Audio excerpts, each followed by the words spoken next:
Hey everyone, Matthew LaCroix here. We just arrived in Cusco, Peru, and we were walking around exploring the old part of the city, and we found this incredible section of wall. And from my analysis of the surrounding area, I believe this is one of the finest sections of megalithic wall in Cusco outside of the Cora Concha. This is one of the only sections that remains that sticks out besides some of the foundation pieces we see around us. Now, a little history lesson. Francisco Pizarro conquered Cusco in 1533, and when they did that, they dismantled most of these giant basalt megaliths and reincorporated them, recycled them into Catholic Spanish churches. And so this is one of the only sections that remain. So what we're gonna do is I'm gonna show you this outer piece, and then we're gonna go inside a museum that actually has the remaining sections still intact inside. But take a look at this. It is absolutely spectacular. These are half a ton to more than 1 ton pieces of basalt, just incredibly finely cut.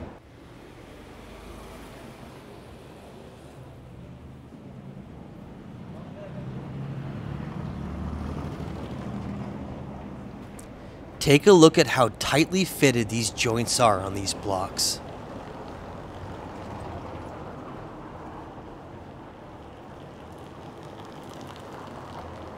As I pan across the street, notice there are other pre-Incan blocks mixed in with some of the building that shows that they're the remnants of older walls.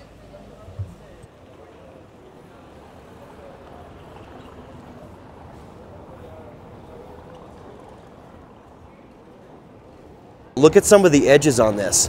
Just amazing. The city of Cusco, an ancient city unlike anywhere in the world where you can see megaliths built right into the foundations of the existing structures. Let's go check it out inside.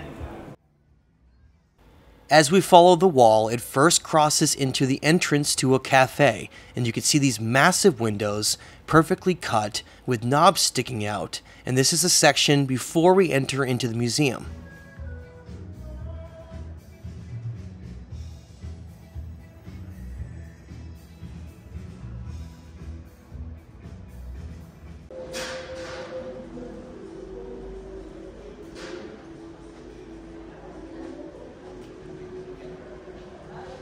Here's a piece of the same section of wall we saw outside that continues inside the museum, and you can see they've built the museum around these existing sections, and even though they may look like they've been rebuilt, these are the original parts of the megalithic walls of what I believe is the pre-Incan civilization that had built megaliths around Cusco that the Inca came and built on top of later. So we're seeing multiple building types and different epics that have occurred here over time. But incredible to see this just sitting in Cusco in the back of a museum.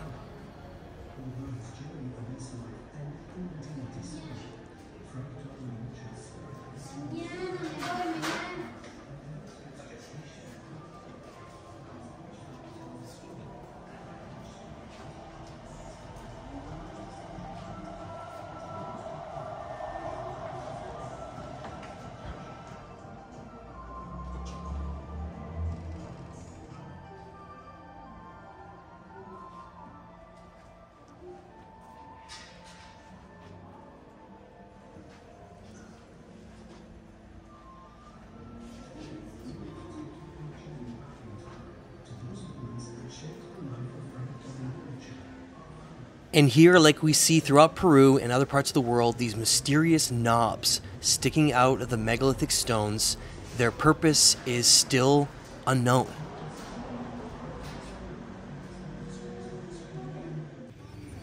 Just up the road from that section of megalithic wall, we get to a square that shows these huge basalt columns sitting in the center still that have been preserved with people just casually walking around them. And this is the area of Cusco that's famous for the giant polygonal walls just behind me with the famous 12-edged stone that we'll be showing soon. But look at the cuts on these basalt stones that people are just sitting on, not realizing that they are likely over 12,000 years old. And just ahead of me, you can see another megalithic section of wall with the Incan work built around it that is in striking contrast of one another. And we'll be walking down those streets in just a second to show you those incredible polygonal walls. Now here's a great example of the large megalithic stones on the bottom with the primitive Incan work on top. And this is that section of street that curves around with the large polygonal stones. And as we get down on the right, you're going to see how big they get, and they keep getting larger as we go.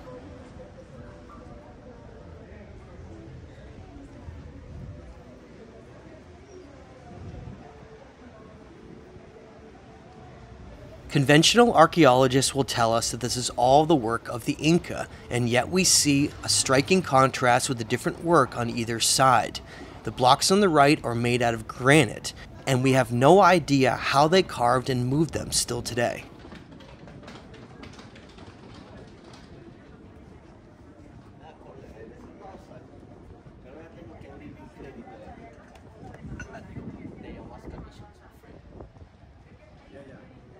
So here we are in the northern part of Cusco, and there's two streets, one here and one above me, that have the largest megaliths in the city, and they're absolutely massive.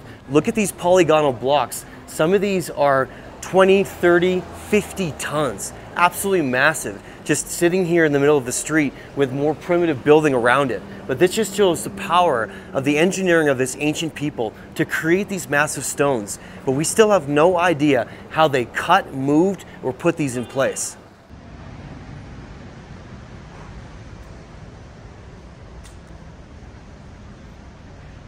Notice the sections of these blocks that are like grooved cuts, similar to what we see in the Aswan quarry with the unfinished obelisk. Some kind of an unknown technology or machining that was able to take sections of these large granite blocks and almost fit them into place.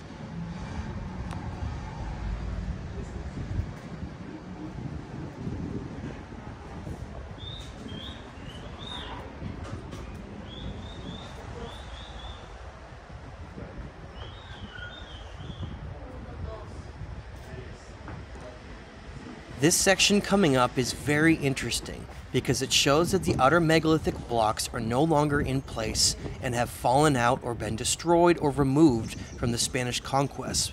But what I want to point out is how tightly fitted they are together, or once were, giving us some evidence for how this ancient culture built them on top of another layer of stone behind.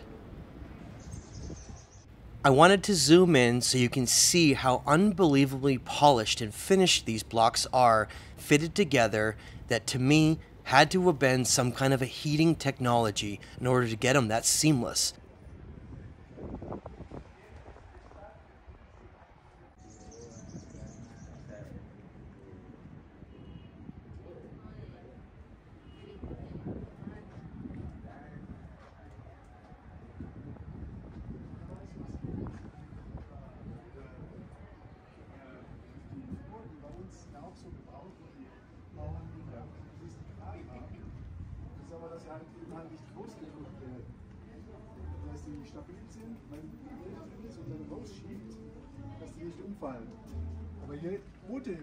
Here's a great example of the Incan work above the large granite megalithic stones, and notice the knobs sticking out that don't seem to follow any kind of a frequency or pattern, which is very mysterious for why some have knobs and some don't.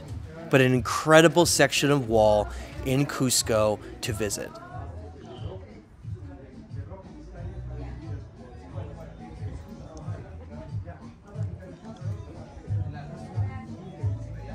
Notice how tightly fitted these polygonal blocks are, with incredible precision, sharp enough that you couldn't even get a piece of paper between them. An absolute incredible engineering feat from this ancient civilization.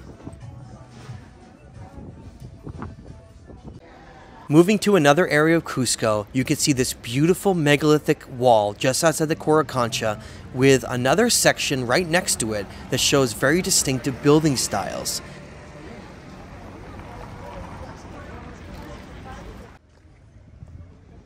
Here's another view of that wall from the other side. You can see the large block on the bottom up ahead of me has been severely broken.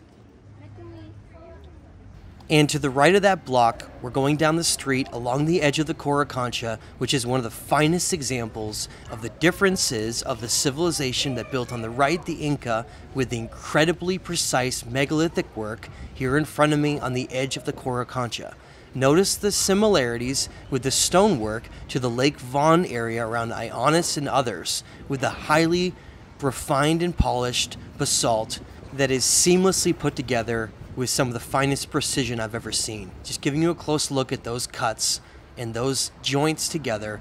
And this is, again, the edge of the Coricancha, with the glass above it is the inside, and we'll be going in there just after this street. But a tremendous achievement in the ancient world, without a doubt. Now, just before we go in the Coricancha, I want to show you this great example of recycling of basalt blocks that the Inca did on this wall. Now, here in front of me is the main door into the Coricancha. Now, this is the area that the Spanish constructed during their time here, not the Inca or pre-Inca. But in front of me, what I wanted to show off are the basalt stones that were recycled by the Spanish conquest to build this church.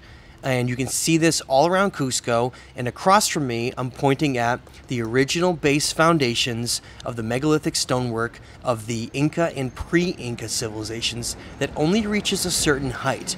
Why it reaches only a certain height is still a mystery. Was there some kind of a disaster that leveled the higher parts of the wall, only leaving the lower bases? This is something we see as a theme all around the world, but is still a mystery. And again, here's some great examples of the recycling work, and the way you know is you can see the mortar in between the joints on the original stones. We're now inside the Coricancha. The Coricancha was the most sacred place for the ancient Inca and pre-Incan civilizations. It was a temple of the sun, and each of the doorways would reflect the movements of the sun during the day. Notice the pocket mark type of design on the blocks, a very mysterious type of design with an unknown technology or technique that we have no idea of how they created such spectacular, finely finished blocks. And these blocks in the Coricancha are truly some of the finest polished megalithic blocks in the world. Cusco was conquered by the Spanish in 1533, and to the right you can see all of the work that the Spanish did to recycle the old blocks and build the church on top of it. Just ahead of me, you can see a large type of altar-like stone, and I want to point out this had been the first time that I'd ever seen it, and it was actually a very important part in connecting the type of design of the pillars at Ionis and Kefkalesi in Turkey, all the way back to Peru. And so this will be an important place that we explore in the future in film for the documentary.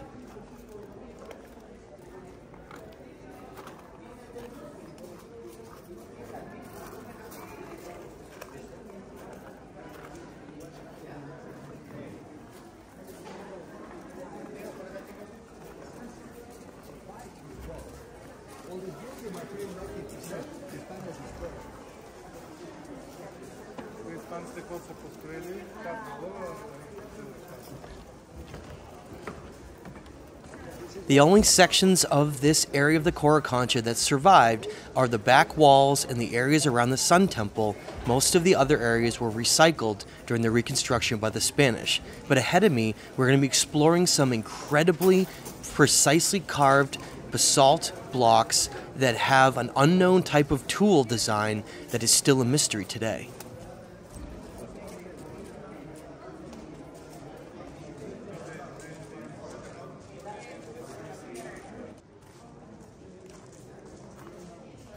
In the upper left-hand area, you can see where one of the blocks has been removed, showing how it was put into place. And notice that the windows all line up, so that the sun would pass between them during certain times of day. Now look at these incredible grooves into this basalt block. What kind of a tool or tools could have created these? Certainly not Bronze or Iron Age tools. This civilization that built these blocks had some kind of a sophisticated technology that we have no idea about.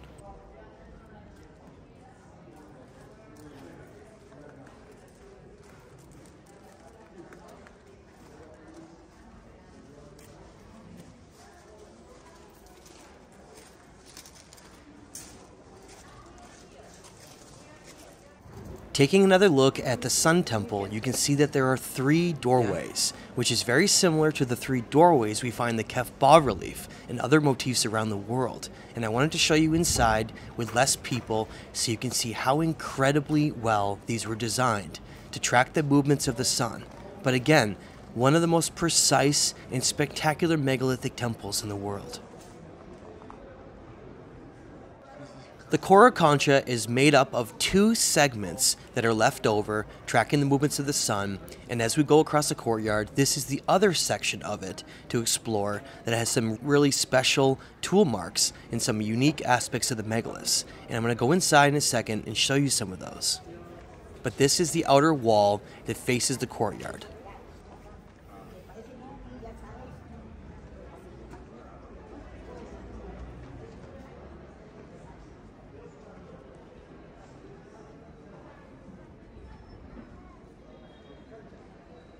And looking over, we can see the beautiful courtyard outside with the flower gardens and the megalithic stones that surround it, but an absolutely beautiful part of Cusco to visit.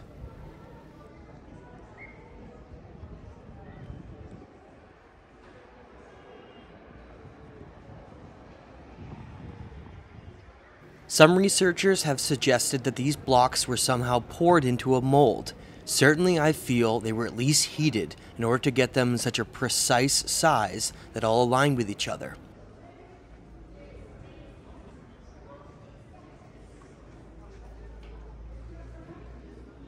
Now we're going to head inside so I can show you some of the stonework and some of the mysterious tool marks we see on the blocks.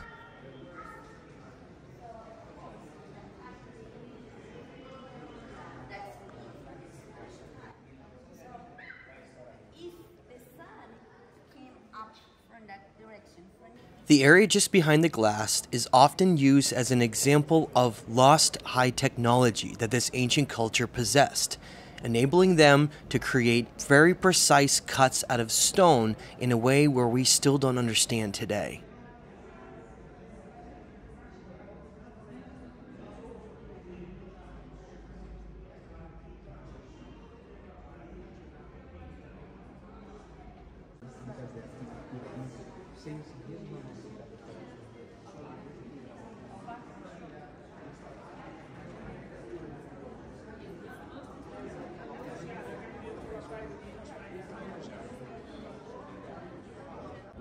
Now we're going to head outside into the courtyard so I can show you some of the outer blocks that make up the temple, some of the best of the Coricancha, and here's a section of it right here.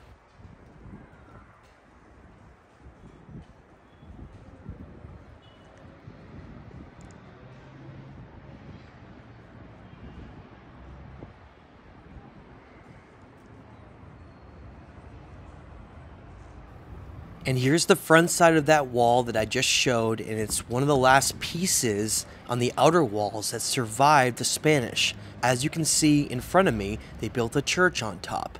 But beautiful stonework, very, very precise basalt that made up this sun temple. A very special courtyard and place that I think is the most beautiful part of Cusco.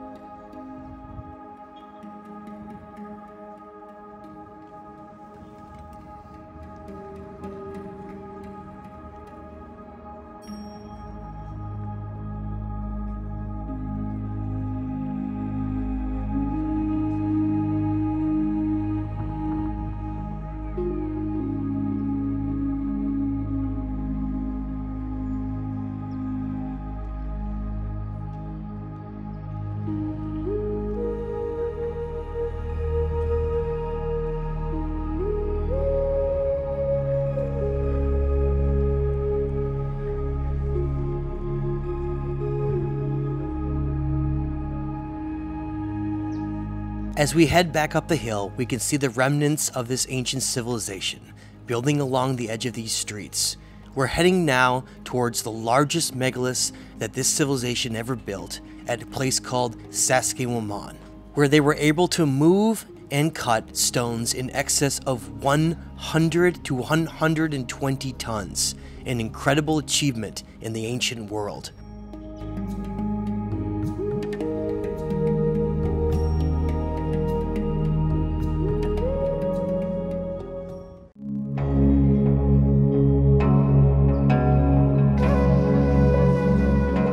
Hey everyone, Matthew LaCroix here, just outside Cusco at the famous site of Sacsayhuamán, arguably one of the most incredible ancient megalithic achievements in all of history. And as you can see behind me, we have massive 50 to 100 ton blocks that are put together in a way where we have no concept of how they achieved it. So today, we're going to be exploring this incredible place, walking around and taking you on the adventure with me to see what we can find in this amazing place.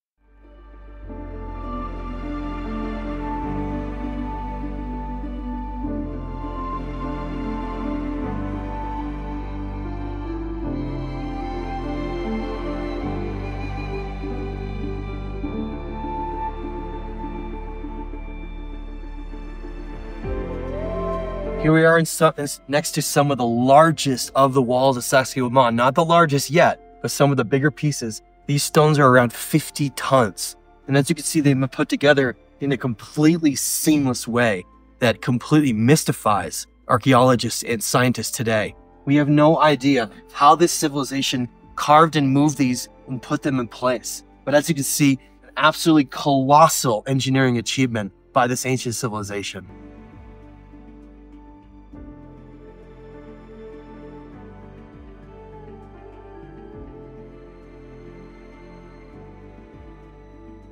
So here we are, standing next to one of the largest segments, not the biggest, but one of the largest parts of Sacsayhuamán. Absolutely colossal fitting of these enormous igneous stones, this basalt, type of granitic basalt that's put into place. And again, why they made this in this type of polygonal design is that for energetic purposes, we don't fully know, but it's unique with megaliths in the world with this type of polygonal design.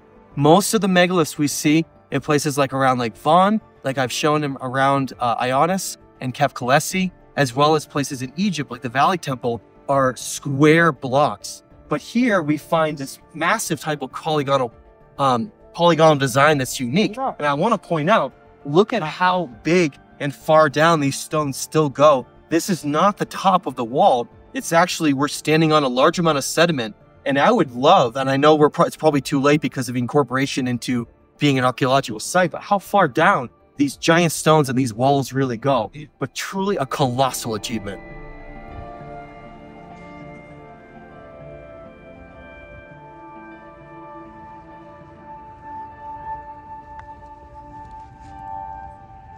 Notice the work of the Inca right above these large blocks where they've filled in cracks where there likely used to be larger megalithic blocks that either fell down or removed. But you can see two different distinctive building styles here. One of the lesser known pieces of evidence that shows, or at least strongly points towards this not being Incan work, is a project done in the 1990s by an architect known as Vince Lee. Vince Lee ended up working with Nova in a group of up to 150 people to try to replicate what the Inca had done here at Sacsayhuamán. They took these stones, the same size, and they cut them with the same types of tools and tried to put them in place like the Inca, and they were actually unsuccessful at doing that. That just shows you that there are still great mysteries that are unknown of what civilization built these and how they built them.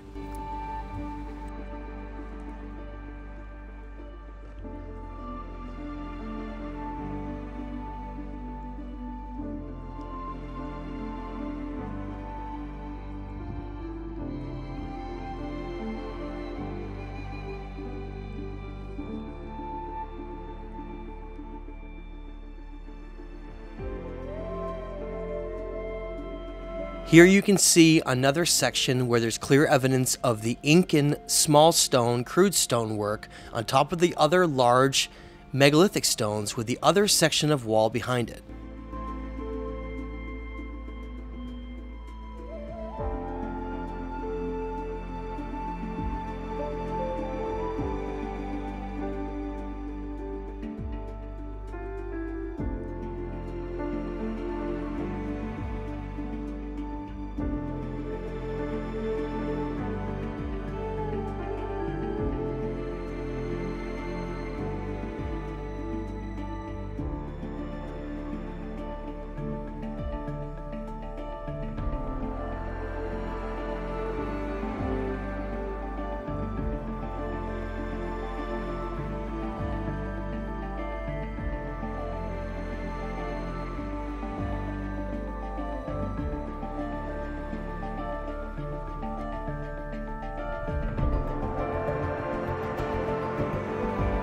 Take a look at these large column stones that are near 100 tons that form the edge of the zigzag pattern of the walls at Sacsayhuamán. A really interesting design that we don't fully understand yet. Notice the megalithic stone in front of me that has these striated lines across it. Is that an example of how they cut or molded these stones?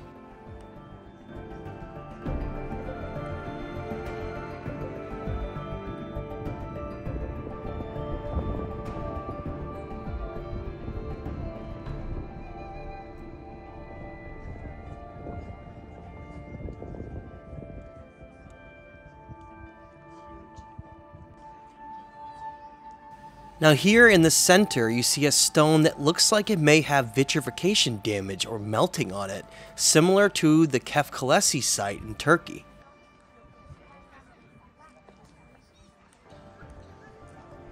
And here's another example of these two stones next to each other with the iron-like melting or staining that may be reminiscent of vitrification. Something to explore for sure in the future.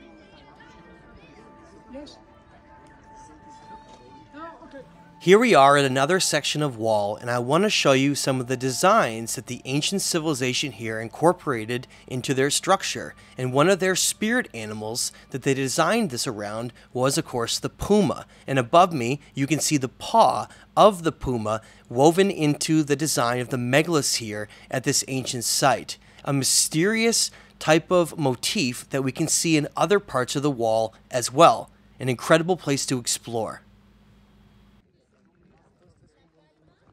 The block in the center with the group around it is one of, if not the largest blocks at Sacsayhuamán, estimated to be roughly 120 tons. An absolutely colossal stone, and again you can see the Inca work built on top of these stones. But this is not the work of one civilization. In fact, we have no idea who this ancient civilization that built these were.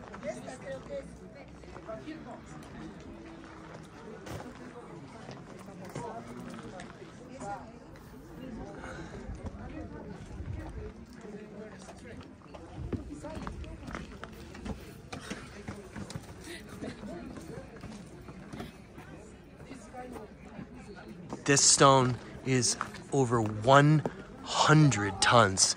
Absolutely incredible to see this in person, and may contain evidence of vitrification right on its front surface here. Was Sacsayhuamán hit by a massive plasma event in deep antiquity?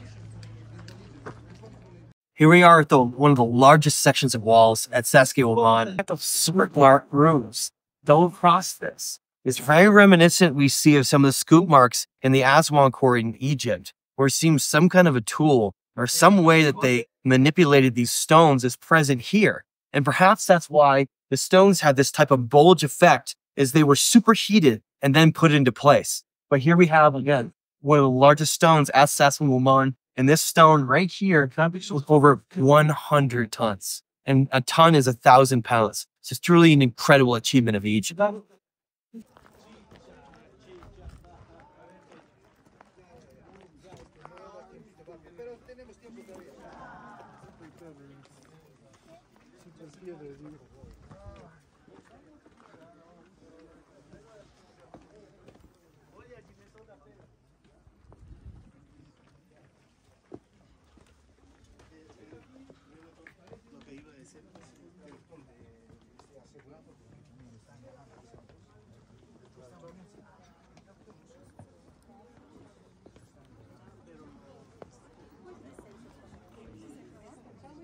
And on the left side, you can see a serpent that's been carved into that large block with a couple of people looking at it. The serpent is one of the motifs that is present here with the 3 levels of megalithic walls of Sacsayhuamán that forms a type of serpent-like design.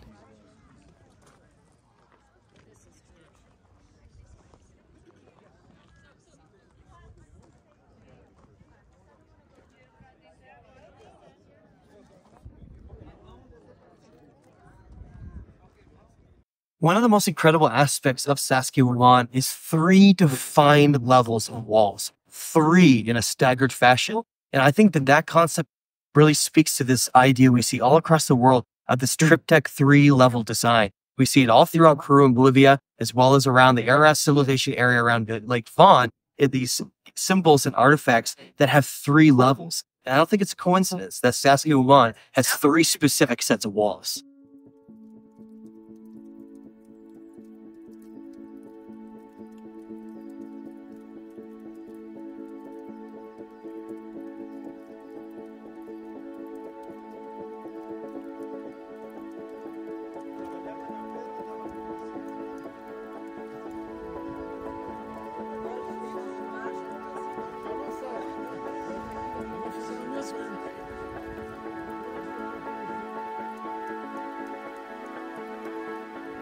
The standard story told to us by mainstream archaeologists is that these walls were some kind of a fortification for the Inca, yet we have no evidence that this was some kind of a strategic military area at all. If anything, these walls are still a great mystery in what their purpose was in ancient times.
Looking across the valley here, you can see a mountain hillside that we'll be heading to next that has some highly precise rock cutouts that are very enigmatic.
Of what the Spanish described as a large tower looking over Cusco. However, we don't actually know what its original purpose was.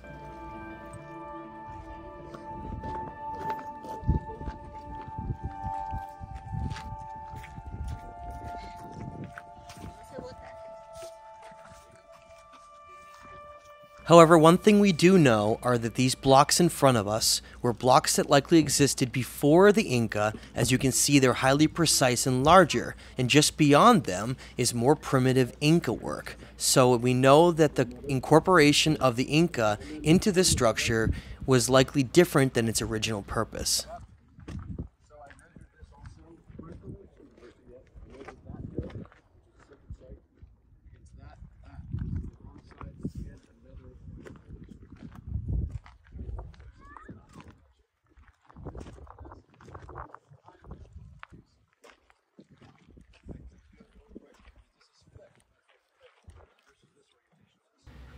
Here you can see some of the original blocks that made up whatever this mysterious structure was that was up here, and now they're just scattered randomly on top of this hill, but clearly they were not originally like this.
Here we are in an incredible section of wall. This is one of the most intact walls at Sacsayhuamán. It has a continuous aspect that goes down that's not intermittent based on destruction or catastrophes or even the removal and recycling of stones. What I want to show is these giant, massive, at least 50 tons basalt blocks. You can see they carved them to literally have the entire curvature of the edge of the wall. And what I want to show is the way that they have the geometry staggered with these 3 levels and how it goes down and forms like a snake, like an energetic signature of a snake. Is that sort of like a kundalini type of energy following along this? But again, here's one of these incredible knobs that we see as one of the telltale signs around the world with these megaliths that we still have no understanding of what their function was.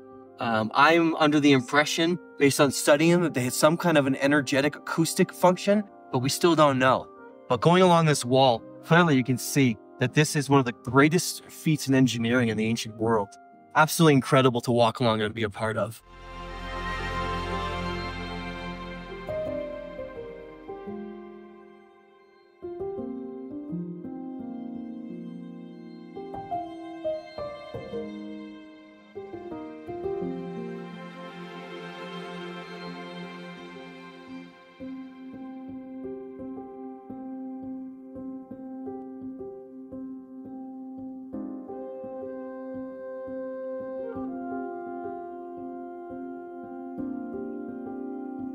Coricancha, we see these giant doorways that once had a lot more of them before some of them were destroyed during these catastrophes and fallen over. But here you have one of the intact ones. Look at the height on some of these doorways. Why create doorways this gigantic?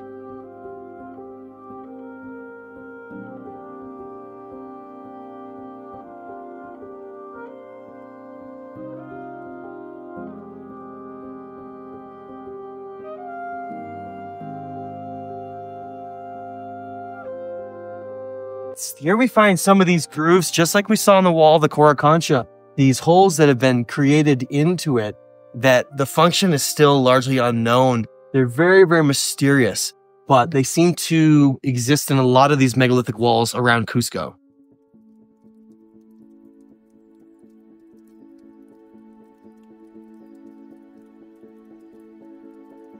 But again, notice that snake-like design, right? Looking back at the levels that we just walked by, why create that type of geometric design with walls? You would create a tremendous amount of challenges in doing that just to do that kind of functioning. So clearly it was very, very intended, but still highly mysterious in why it was done that way.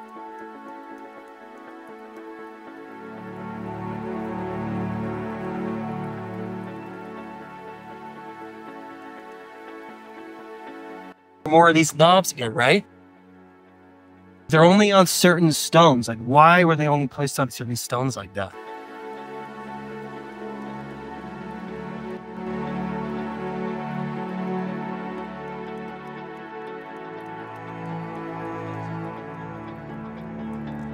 Now we're heading down along the wall through the valley to the other hill on the other side to explore its ancient ruins. Enjoy the walk.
Here we are on the other side of the valley, on the hillside that also has some megalithic structures, what looks like just the remnants of earlier walls mixed in with the Incan work as well.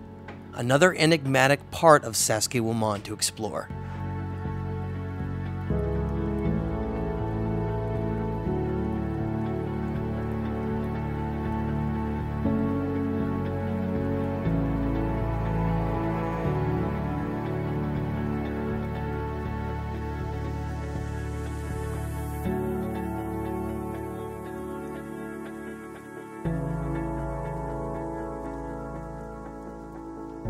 Even though it's not often shown, I feel like this area in particular shows one of the most striking contrasts between the earlier megalithic work of the Pre-Inca and the Incan cobblestone that's on top of it.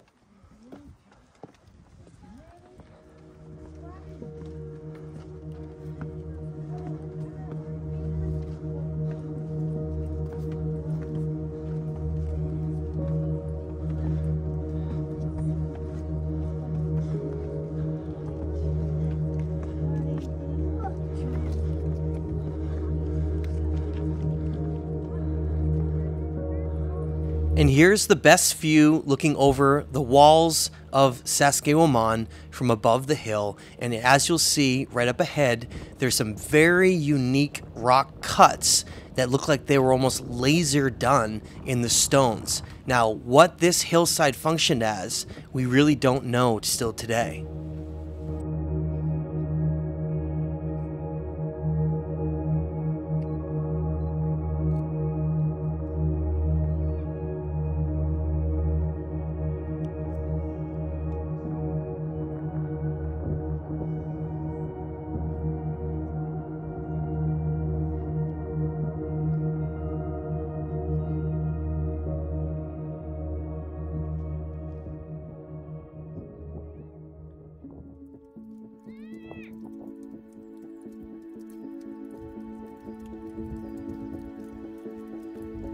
Now here ahead of me are another set of these rock cuts right out of the bedrock that are very enigmatic, and some believe they are based on solar cycles.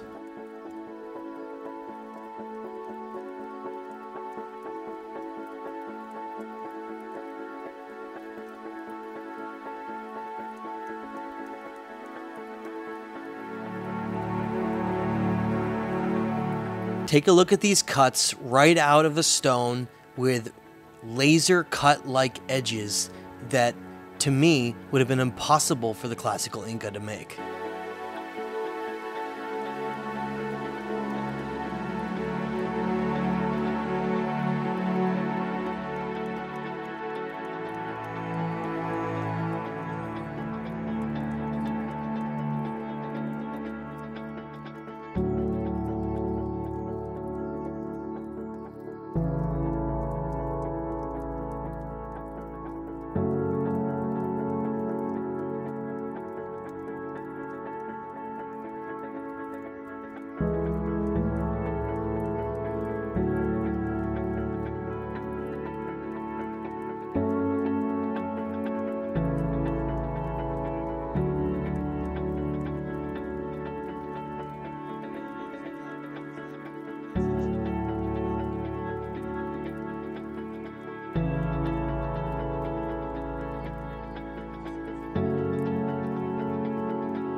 And the cuts ahead of me are another example of highly precise and mysterious ancient technology that we'll see a lot more of when we get to the next site called Kenko Chico.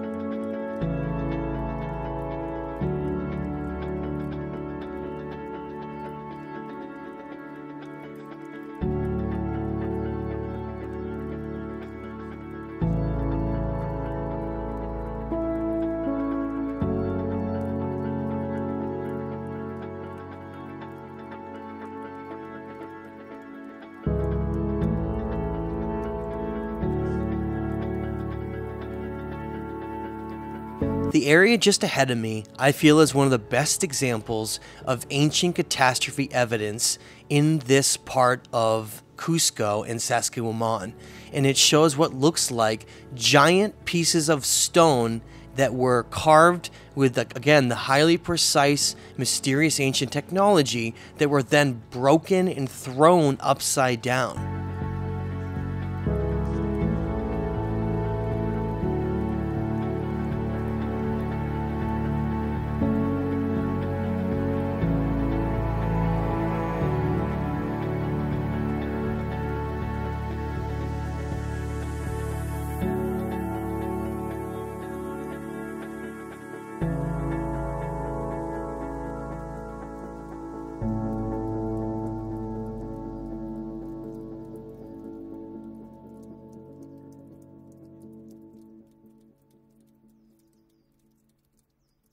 Here we are about to leave Sacsayhuamán, but we're looking at one of the most incredible spots that I've been waiting to see all of my life.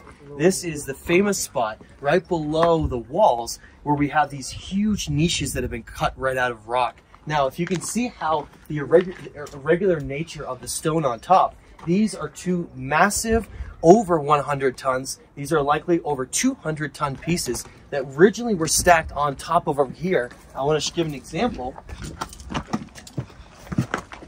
These originally were stacked on top of these two stones, and something like a giant tsunami or a wave came through, breaking them off and throwing them down upside down. And the reason we know that is because all the niches go the opposite direction everywhere on these sites. And you can see that these used to be up above and were thrown down below by some catastrophe. Which would have been absolutely beyond our modern comprehension. And another piece of evidence to show is look at this massive vitrification we have across the surface right here, showing that this stone literally melted in spots. But just amazing evidence showing some of these events that has essentially wiped out this entire ancient culture that built Sacsayhuamán. Now we're heading just down below those colossal stones to see some of the caves of Sacsayhuamán, one of the less known parts of it that are, again, highly mysterious. And we're going to be heading down towards another ancient site right below Sacsayhuamán called Kenko Chico. But along the way, check out some of the ancient walls and some of the rock niche cutouts.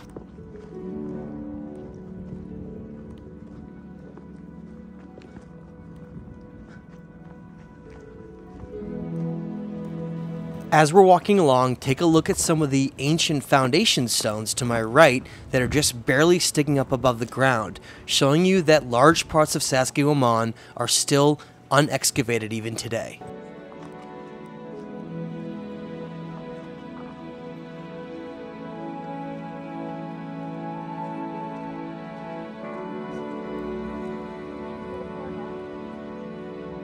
Now here we have the entrance to some of the subterranean areas of Sacsayhuamán, a massive set of different tunnels, some of which lead all the way to the city of Cusco.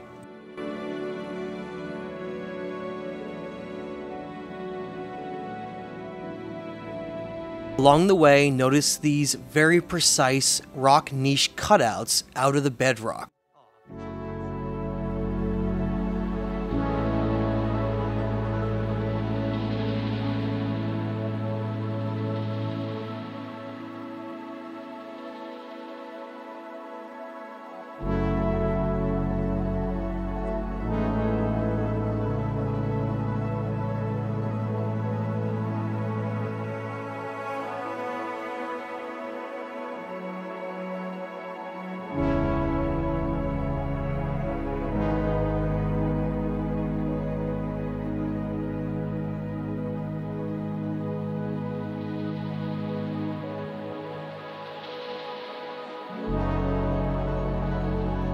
All around the ancient world, we see this common theme of subterranean areas that are an enigma still today. Why carve them and create them? Were you trying to escape some ancient catastrophe?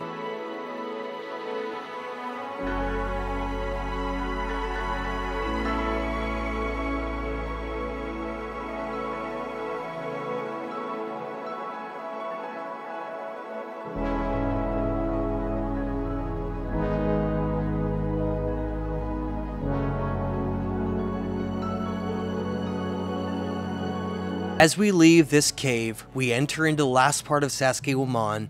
This is actually the shortest of all the tunnels in Sacsayhuamán. There are other entrances that literally go miles. Certainly something to explore for future trips. Just ahead of me, you'll see one of those entrances to the massive subterranean areas under Sacsayhuamán. And as we leave this incredible site, I have to reflect on how unbelievably special it is, with megaliths and enigmatic locations that are some of the most spectacular I've ever seen in the world. A lot more exploration needed to uncover the mysteries of this ancient site.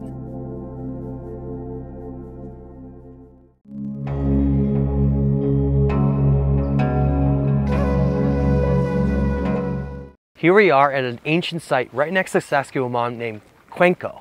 Very similar to Sacsayhuamán, with these rock-cut niches, with also a lot of fine megalithic stonework in some of the outer parts. But we're going to be exploring some of these incredible laser-like cuts that you can see in some of the cliffs and some of the rocks here. Very, very mysterious in why they did that. Also includes some pretty neat cave-like areas, and again, some of the very, very precise megalithic work like we saw at Sacsayhuamán. But a very mysterious site, bizarre, some of the large mountain niche cuts that represent a function that we don't even fully understand today. Let's go check it out.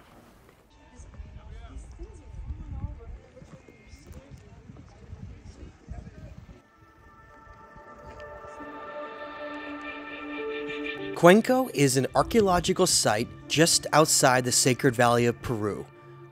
In the ancient language of the Quechua, it means zigzag, and is one of the largest and most important holy places called huacas for the ancient Incan and pre-Incan civilizations. Mysterious rituals and ceremonies occurred here, but what their function was and what the function of the site was is still somewhat unknown.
As we approach the center of the site, you can see these large niche rock relief cuts in the side of these massive granite boulders. Very, very strange, and why they would go to this much work just to cut these tall 10 to 15 foot high niche cuts along the edge of these cliffs.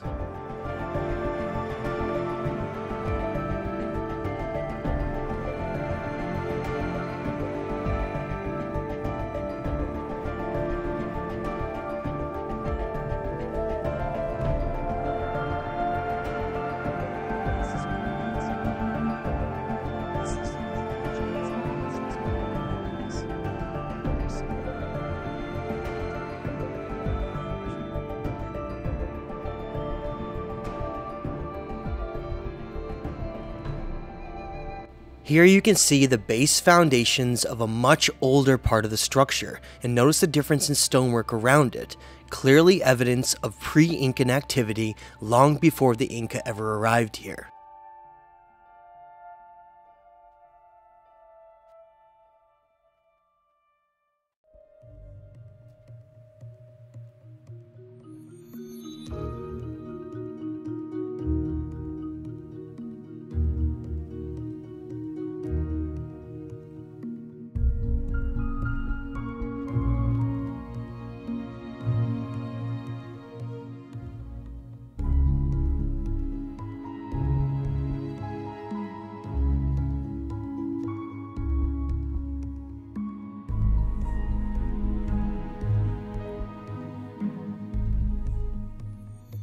Take a look at the cliff face on this rock and the indentation carved out of it. What was its purpose? Why create this massive smooth area with these elongated cuts along the edge? It looks like this used to be part of a much larger piece of rock that maybe got broken and damaged over time. But check out the edge of the bottom of the rock as we're walking in between them.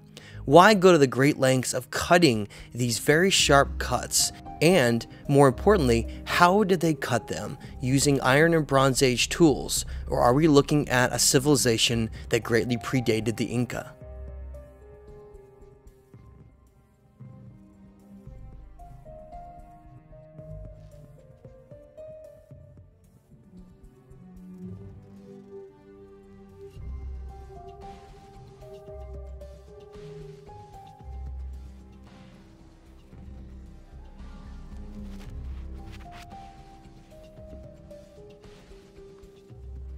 We're now going to head inside the cave in front of us, which represents the subterranean areas of this site, which are highly enigmatic and mysterious, with possible ceremonial, rituals, or some kind of an unknown purpose for why they created very, very precise and high-level cuts through this underground area.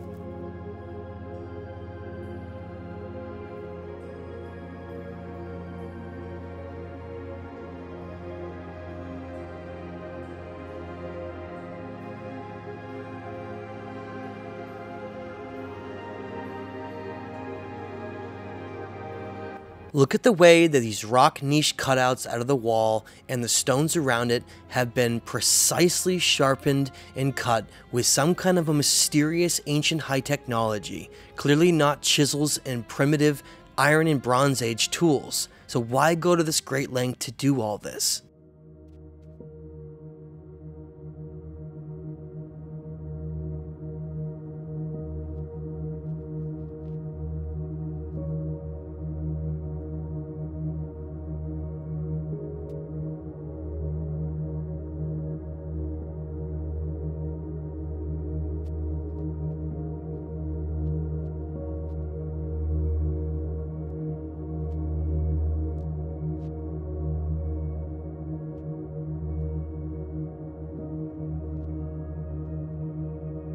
Over and over again, we see the remnants of this highly precise work that is only present on the foundations.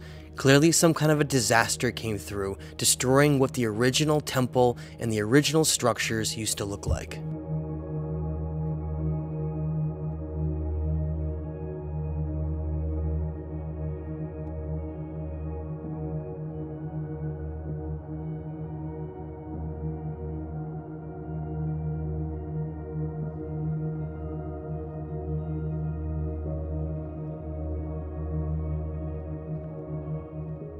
Now we're heading down the trail towards the second part of the site, which has massive megalithic stones, very similar to Sacsayhuamán, some 50 to 100 tons.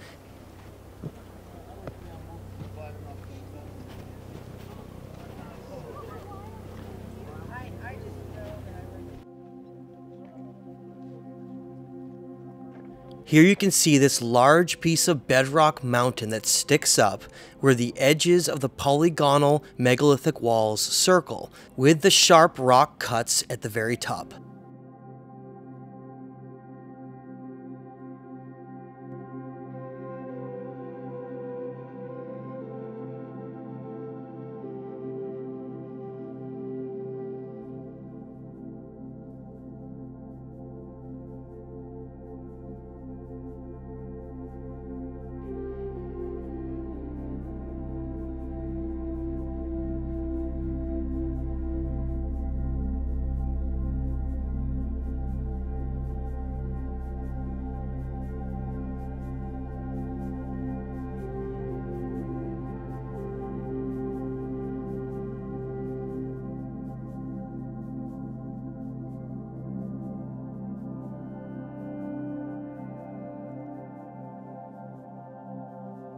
To me, this was likely the same builders of Sacsayhuamán, as you can see the large polygonal megalithic blocks with the primitive, crude stonework mixed in at the top of the Inca.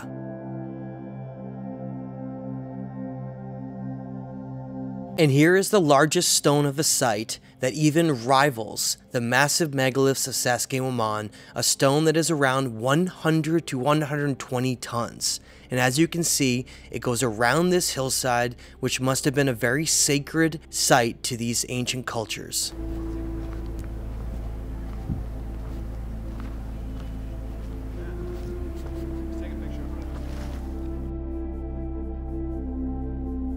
An absolutely colossal megalithic site that is often missed by those who visit Sacsayhuamán.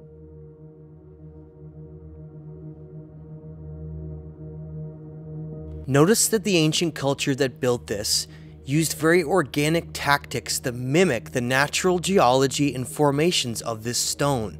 Obviously they knew this was highly important, and then they created megaliths surrounding it to almost complete it in some kind of a way.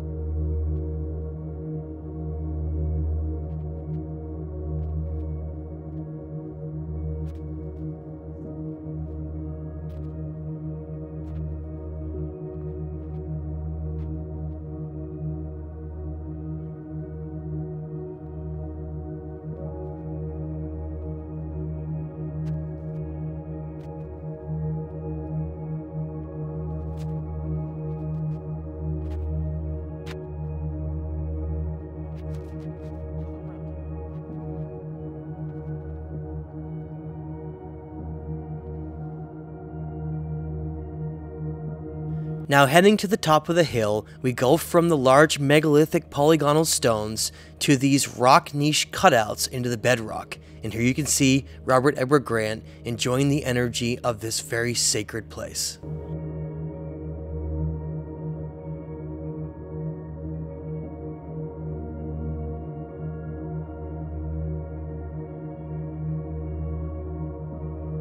Notice that nearly every protrusion of this granite foundation has these cuts in them, which is so unusual and enigmatic to me. Again, why go to this length to cut all of these? And more importantly, how did they even cut them?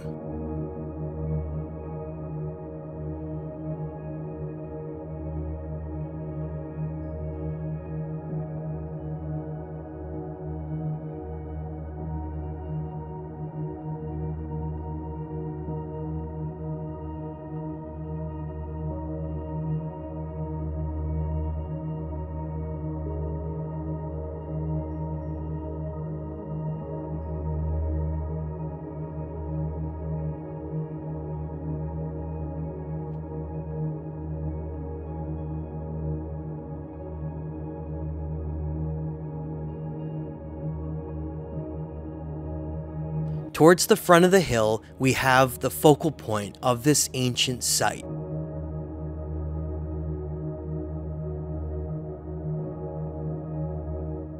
Hey everyone, here we are at a site called Kenko Chica, and this is right next to where we were before, and it's an incredible comparison that we see with Napa Iglesia outside of Ollantaytambo, one of these niche cuts in the stone. And I want to show you some really cool examples of different motifs here that we're seeing, which matches a lot of other sites around the world. I'll just go up here. Here we have the 3 cutouts on each side with the central doorway in the middle. And again, this is a very powerful site. You can feel the energy in this incredible site, built right into this basalt geologic formation that sticks up. And then we also, before I showed you those massive megalithic walls that surround the entire perimeter of this. But an absolutely incredible site. And again, look at the cuts on this to be able to create this. Not anything you could do with simple iron or Bronze Age types of tools. What could have created these types of cuts is incredibly mysterious. As I depart to leave these enigmatic sites, I have only more questions than answers. How did all of these things get created, and why? Will we ever know the truth someday in the future? For now, the great legacy and memory of this ancient lost civilization will live on, telling its stories that have long been forgotten from a time that we no longer remember.